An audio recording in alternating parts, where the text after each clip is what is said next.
সকালবেলা 9:30টার মতো বাজবে। হাজব্যান্ড আমার বাজার নিয়ে এসে দিয়েছে, একটু মাছ বাজার করেছে আর কিছু সবজিপাতিও নিয়ে এসেছে। একটু পরে আমি দেখাচ্ছি কী কী সবজি আজকে এনেছে। নমস্কার, সকলে কেমন আছেন?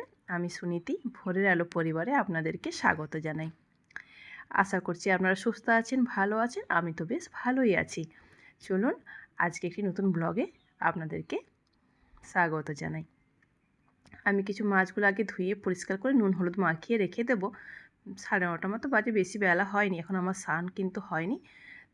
মাছগুলো আমি সবটা করব না, 3 পিসের মতন রান্না করব আর 3 পিসের মতন রেখে দেব। মাছের মাথাটাও রয়েছে আর বাকি 3 পিস রান্না করব।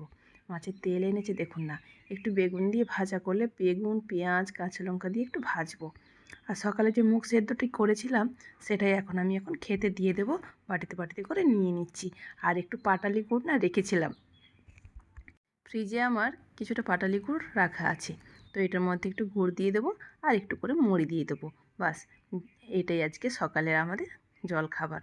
এই দেখুন আমি একটু দিয়ে দিচ্ছি, তো খাক, যখন আমি খাবো তখন আবার আমি নেব, যদি আর লাগে তখন তার বললে দিয়ে দেব।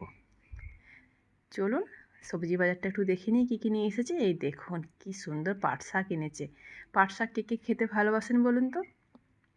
আমরা কিন্তু খুব ভালোবাসি পাট শাকের ঝোল খেতে। অনেক হয়তো শুনলে হাসবেন, পাট শাকের আবার ঝোল হয়? হ্যাঁ, আমরা রসুন আর শুকনো লঙ্কা ফোড়ন দিয়ে একটু শাকটা আগে সেদ্ধ করে নিয়ে একটু সাঁতলে দিই, একটু ভাজা ভাজা করি না, একটু ঝোল ঝোলই রাখি, তাই আমরা ওকে পাট শাকের ঝোল বলি। এই গরমকাল সারা মাস জুড়ে আমরা কিন্তু পাট শাকের ঝোল খাবো। আমার মা বাঁকুড়া জেলার মেয়ে, হ্যাঁ, তার জন্মস্থান হচ্ছে বাঁকুড়ায়, তো ওই দিকেও খুব পাট শাকের চল আছে। তো আমার বাপের বাড়িতেও সেই জন্য আমরা পাট শাকটা বরাবর খেয়ে এসেছি, তো আমি আর ভুলতে পারিনি।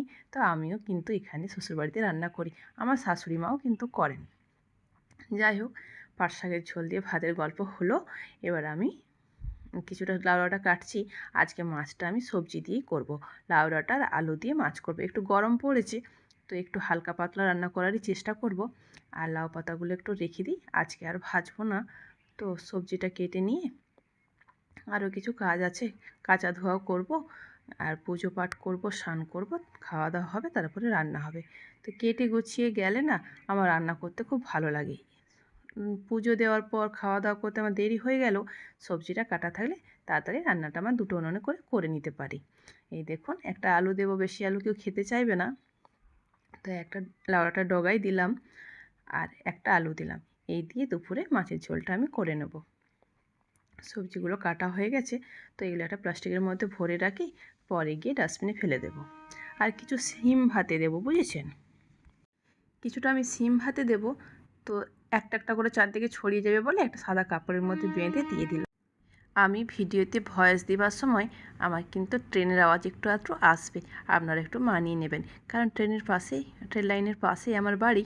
তো এক একটি গাড়ি, মালগাড়ি যদি যায় না, অনেকটা টাইম ধরে যেতে থাকে, তো আওয়াজ একটু যদি হয় তো একটু আপনারা মানিয়ে নেবেন। তো আমি সিম ভাতেটা দেওয়ার জন্য একটা কাপড়ের মধ্যে বেঁধে নিয়েছিলাম, তো সেটা আমি দিয়ে দিয়েছি। আর সকালে আমি চালতা কেটেছিলাম, এই চালতাটা কাটতে কিন্তু আমার খুব কষ্ট হয়েছে, কিন্তু খেতে ভীষণ ভালো, ভীষণ ভালো। চালতাটা খুব স্বাদ ছিল কিন্তু।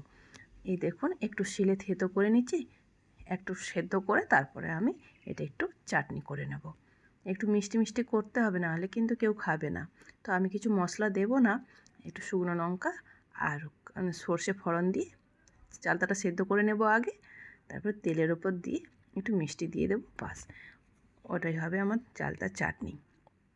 চলুন মাছগুলো আমি ভেজে নিচ্ছি। তো মাছগুলো ভাজতে কিন্তু অনেকটা সময় লাগবে, আর আমি ভিডিওটা করলাম না কন্টিনিউ। এই দেখুন মাছ ভেজে আমি তুলে নিয়েছি, তরকারিটা বসাবো। কালো জিরে ফোড়ন দিলাম, পেঁয়াজ কাঁচা লঙ্কা বেটে রেখেছিলাম সেটাই আমি এখন দিয়ে দিলাম। একটু মশলাটা কষিয়ে নেব। এদিকে আমি লাউ ডাঁটা আর আলুটা কিন্তু সেদ্ধ করে রেখেছি। একটু আদা বাটা দিলাম, আর রেগুলার যে মশলাগুলো, ধনে গুঁড়ো, জিরে গুঁড়ো, লঙ্কা গুঁড়ো, এই হলো মাছের ঝোলের মশলা। অল্প অল্প দেব। এই দেখুন একটু একটু করে মশলাগুলো আমি দিয়ে দিচ্ছি।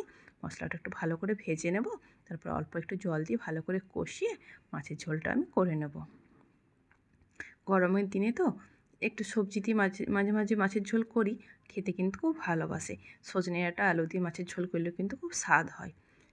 মশলাটা আমার কষতে থাকুক। আর এই দেখুন হয়ে গেছে, সবজি দিয়ে মাছের ঝোলটা আমার করে নিয়েছি। আমার ছেলে কিন্তু মাছের ঝোলে মাছ দিলে খাবে না, ওটা ভাজা আমি তুলে রেখেছি। আর দুটো পিস আর একটা মুড়ো ছিল, সেটাই আমি দিয়ে আজকে ঝোলটা করে নেব। ওইদিকে আমার ওই যে ওভেনে দেখতে পাচ্ছেন, ওখানে আমার চালতাটা সেদ্ধ হয়ে গেছে, ওটা ওভেন ফোড়ন দিতে আমার বাকি আছে। কে এভাবে চালতার চাটনি করেন সেটা আমাকে একটু জানাবেন। মাছের তেলটিও ভাজবো আজকে, এটাই